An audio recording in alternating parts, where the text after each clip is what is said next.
Hi LEGO fans! 2018 has been quite the year for fans of LEGO Harry Potter. We had the Harry Potter and Fantastic Beasts collectible minifigures, the amazing 6,020-piece Hogwarts Castle, Aragog's Lair, Hogwarts Whomping Willow, Hogwarts Great Hall, Hogwarts Express, and Quidditch Match. We also had a twin pack of brickheads featuring Harry Potter and Hedwig, another with Ron Weasley and Albus Dumbledore, and a standalone Hermione Granger. There's also a Harry's Journey to Hogwarts polybag, a very nice Harry Potter minifigure collection, and today I'm going to be unboxing, speed building, and reviewing set number 40289 Diagon Alley from LEGO Harry Potter. This 374-piece set is a free gift with purchase until November 21st, 2018. I got mine for spending more than $99 at the online LEGO store. In fact, I picked up set number 60204 for the LEGO City Hospital, and I'm looking forward to doing a review of that real soon. This is a micro-scale version of every British wizard's favourite place to shop, Diagon Alley. The 374-piece part count also includes a minifigure, Garrick Ollivander. Ollivander is of course the famous wand maker who has a store in Diagon Alley. Over on the back of the box we get a closer look at some of the wizarding establishments who do business in Diagon Alley. This set includes Gringotts, the Wizarding Bank, Ollivander's Wand Shop, Flourish Blotts, the Wizarding Bookshop, Quality Quidditch Supplies where Harry got his first look at a broomstick, and finally Fred and George's Joke Shop, Weasley's Wizard Wheezes. I'll be sharing some facts about all of these businesses later in the video. Considering this is a free gift with purchase, LEGO have actually been quite generous here, especially considering it's a licensed Harry Potter set. For a free gift with purchase, this is actually quite a substantial little set. It's got some weight to it, and when you shake the box it feels like you're getting a lot of stuff. I'm super excited to get this built, so without further ado, let's open up the box and see what we've got inside.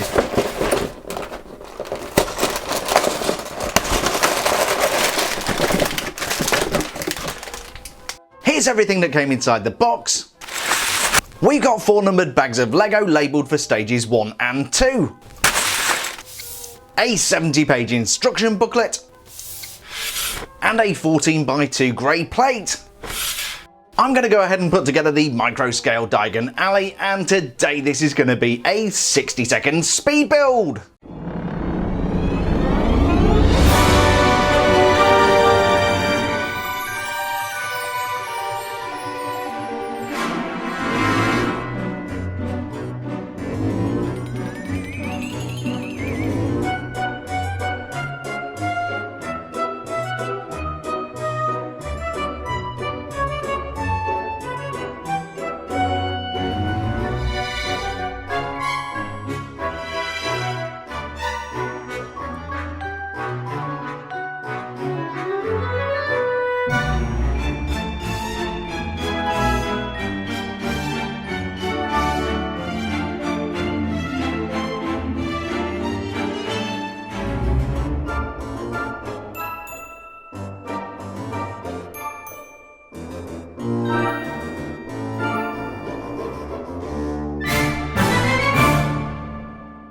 And here is the completed Microscale Diagon Alley. Despite the small size of this build, it was actually quite fiddly to put together, and this took me about 45 minutes. But the end result is really rather pleasing. Clearly the Ollivander minifigure is way out of proportion to the set, so I'm going to use some of the micro figures that came with the Hogwarts Castle set to demonstrate proportion. Here's Harry and Ron stood outside Quality Quidditch Supplies eyeing up a new broom. As you can see, they are the perfect scale to go with this micro scale build. It's kind of a shame that LEGO didn't give us some of these micro scale figures, but given the cost and exclusivity of the Hogwarts Castle, I can understand why they didn't. Hermione looks right at home stood outside Flourish Blotts. And it looks as if Bellatrix Lestrange is planning to visit her vault in Gringotts. This is all well and good, but unfortunately we don't get the micro figures with this set, so bye guys! Let's start by taking a look around Diagon Alley, then we'll take a look at the Ollivander minifigure, and finally, as requested by Hoovy Bear, we're going to show this micro scale build alongside the Hogwarts Castle. To give you some sense of scale, Diagon Alley is about 8 inches wide, stands 4 inches high, and has a depth of about 2 inches. On the left hand side of the build we have Gringotts Wizarding Bank. This is the only bank in the wizarding world and was founded by a goblin called Gringotts in 1474. It's also a good place to exchange Muggle money for galleons and knuts. Like the real Gringotts, the entrance is guarded by a golden statue of a goblin. In this case, for the microscale build, we've got a metallic gold microfigure stood on top of a telescope. The exterior of Gringotts Bank features lots of crooked columns. I don't think I've got this quite right for this version of the build. The grey columns do pivot with some careful manipulation. It's not exactly easy to get right, but I think this is more like the end result the designers intended. The main banking hall of Gringotts is topped off by a large dome, and you may remember a dragon crashing through that dome in Deathly Hallows Part 1. A microscale dragon perched on the top of Gringotts would have been a very nice addition. That's exactly what they've done at the Gringotts in Universal Studios, and it looks amazing. Although Gringotts Bank looks great from the front, there's actually more to see from around the back. It doesn't fully recreate the decadent interior of the banking hall, and we're missing the giant chandeliers. But we do have a couple of desks complete with what I think are reading lamps. We also have a couple of large stone columns complete with gold at the bottom and the top. This gives you a taste of the scale of the interior without having to build the whole thing. Moving along to the next shop, we have Ollivanders, where thousands of wands have chosen thousands of wizards. Ollivanders was founded in 382 BC and is owned by the Ollivander family. The current proprietor is Garrick Ollivander, whose minifigure we get in this set.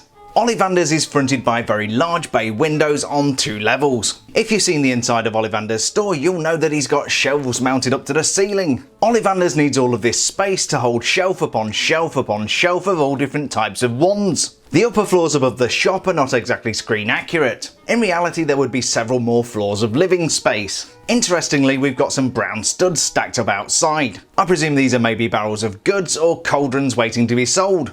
One thing I really do like about this Diagon Alley micro build are the cobbles. We have 6 custom printed tiles depicting the cobbles of Diagon Alley. Next in line, the store with the green frontage is Flourish Blotts, the bookseller. Established in 1654, this is where most Hogwarts students go to get their school books. They also hold occasional book signings, and you may remember Gilderoy Lockhart stopping by to sign his books. From memory, Flourish Blotts has cellar doors at the front. I'm presuming that's what these cheese slopes are there for. There's also a large bay window for displaying the latest books and a small door. Further up the building there are some clear glass windows and the bookseller's signs. I really like the way the 1x1 tiles are snapped into clips to make the signs, although I'm not sure this is technically a legal build technique. The Diagon Alley mini build has some really nice roofline features. In particular on Flourish Blotts you can see we've got some cheese slopes and a cute little chimney. Before we get to the rather interesting looking building at the end of Diagon Alley, we need to take a look at Quality Quidditch Supplies. That's the red building with the lattice windows. Just like in the Room of Keys, which is featured in Hogwarts Castle, you'll notice a small brown paintbrush which doubles up as a broomstick. Above the display window there's a simple sign picked out with a gold stud. And then on the upper level we have another lattice window and a banner hanging from a pole. Finally, at the top of Quality Quidditch Supplies there's a pitched roof and an elegant chimney. This is a store, of course, where Harry saw his first broomstick, the Nimbus 2000. It's also a great place to buy quaffles, bludgers and snitches. Between Quality Quidditch Supplies and Weasley Wizard Wheezes there's a mysterious archway. It's a dark looking passage, and I'd like to think this is possibly the entrance to Knockturn Alley, although it could equally be the entrance to Diagon Alley. Another little feature you might notice is the lamp that sits above the alleyway. And finally, on our tour of Diagon Alley, we reach Weasley's Wizard Wheezes. This fantastic magical joke shop is run by Weasley twins Fred and George. Harry of course won 1,000 galleons in the Triwizard tournament and used those funds to help Fred and George set up the joke shop. The whole venture was of course made possible by hotshot investor Harry James Potter. The exterior colour scheme is this rather garish orange and purple, and there are big display windows for favourite products such as extendable ears and skiving snack boxes. Even I enjoy a couple of puking pastels from time to time. But the thing that makes this instantly recognisable as Weasley's Wizarding Wheezes is the large head tipping his top hat. In the movie this is animated, but here we just get a static version. One build technique that I found particularly interesting was the use of a black sausage to mount the hat. This is the first time I've seen the element in black, usually these come in red. Just like Gringotts, Weasley's Wizard Wheezes has some indoor display space. Here you can see shelves of products such as love potions, Peruvian darkness powder, and Ginny Weasley's favourite pet, Pygmy Puffs, who I believe are rumoured to sing on Boxing Day. There's even a teeny tiny cash register complete with a gold galleon. So that was the awesome micro-scale Diagon Alley, but before we make Hoovy Bear's day and compare it to Hogwarts Castle, let's take a look at the Garrick Ollivander minifigure. The 2018 Ollivander minifigure has undergone a bit of a makeover and he's looking very sharp in this finely tailored outfit. He's also got one of the brand new style ones here, which is in a dark brown colour, and that looks great. Now before we look at him too closely, I'm going to wind the clock back to 2011, and here is Mr. Ollivander from the 2011 Diagon Alley set. That's set number 10217 and probably my favourite LEGO Harry Potter set of all time. As you can see here, the outfits are pretty similar, but there's a little bit more detailing in the new Ollivander outfit there. The facial expressions are ever so slightly different, and the new Ollivander has a rather more fashionable haircut, although this does look like John Hurt from the earlier movies, and again this looks like the actor John Hurt from the later movies, so I think they've progressed nicely in time. Now the Diagon Alley set from 2011 clearly didn't have Weasley's Wizarding Wheezes in it, but I would really like to see that updated. But anyhow, back to Ollivander. He's wearing these plain grey pants and then a really nicely printed torso here. We've got this brown jacket on, a kind of grey vest there, and a shirt and cravat underneath. Ollivander's facial print is super sharp and he's certainly showing his years. After all, Ollivander was the renowned wand maker for almost a century, and he certainly looks his years here. He's got these grey sideburns which look great, the slightly out of control eyebrows, and then an almost kindly but stern expression and some deeply lined wrinkles on his face. I'm just going to pop that hair off for a second so we can have a look around the back. As you can see, Ollivander is looking a lot more fearful here. Perhaps this is taken from the time where he's kidnapped by the Death Eaters, and he'd be right to be fearful because Voldemort did not treat him well. Let's pop that back on. Obviously with the hairline here you can see it's receding quite a lot. I do think this looks like John Hurt from the later movies. I think the team have done a great job of recreating this minifigure, but he does have actually quite a lot of volume still here at the back of the hair. I just think that looks great, and I almost forgot to point out there's a little bit of printing on the back of the jacket here, just with the detail there. He looks great. Ollivander is a super nice minifigure, and it's so cool to get him in this free set. As I mentioned earlier in the video, Hoovy Bear reached out and asked me to compare the Microscale Diagon Alley to the Microscale Hogwarts Castle. So here is the 6,020 piece Hogwarts Castle, which I've brought down to the basement intact. And because it would be totally rude to turn down a request from a random stranger I've never met on the internet, here is Diagon Alley and the Hogwarts Castle. There's no doubt it is tiny in comparison, but I think it is actually in scale. If I bring in the Whomping Willow, you can see it's just a little bit shorter than Gringotts Bank. And comparing it to the various buildings that make up Hogwarts Castle, I think the design team absolutely nailed this. Thanks to Hoovy Bear for the suggestion, and keep them coming. So that was set number 40289, Diagon Alley from LEGO Harry Potter. This is an exclusive free gift with purchase at the LEGO store, although at the time of filming the offer is nearly over, and I think most stores have run out. I've seen these things selling on eBay for $40 or $50, so I'm really pleased to have gotten this before they sold out. As free gifts with purchase go, this is among the best I've ever seen. I may be exaggerating because I'm a huge LEGO Harry Potter fan, but I really like this.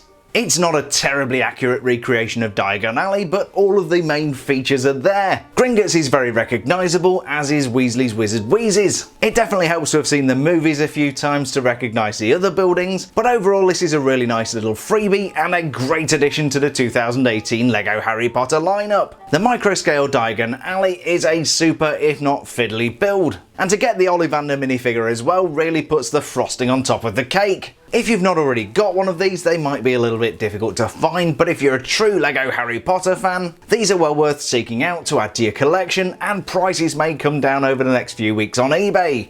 I really hope you enjoyed this LEGO Harry Potter unboxing, speed build and review video. If you did, please don't forget to hit the like button, say hi in the comments, and subscribe for more awesome LEGO content. Also be sure to check out my playlist of all the 2018 LEGO Harry Potter sets at the end of the video. You'll see my in-depth review of Hogwarts Castle, and you can also check out my blind bagged feeling guide to the Harry Potter and Fantastic Beasts Series 1 minifigures. Thanks a million for checking out today's video, stay safe, and Wingardium Leviosa!